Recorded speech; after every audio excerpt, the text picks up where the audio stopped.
barok hak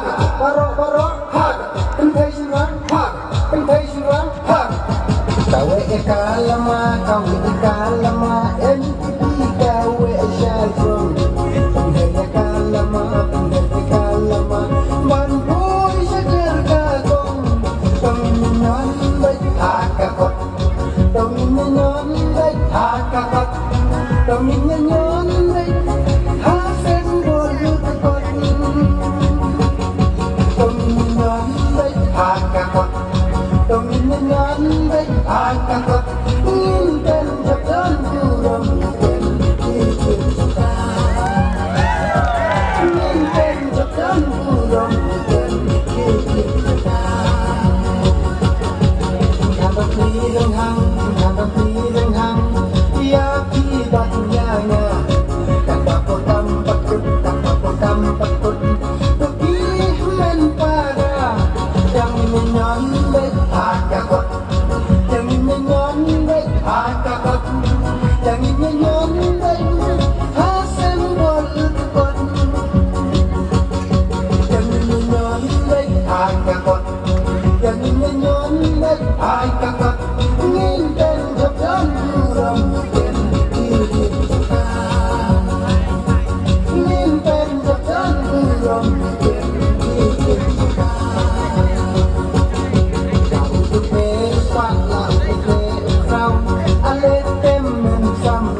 มันสำลักหา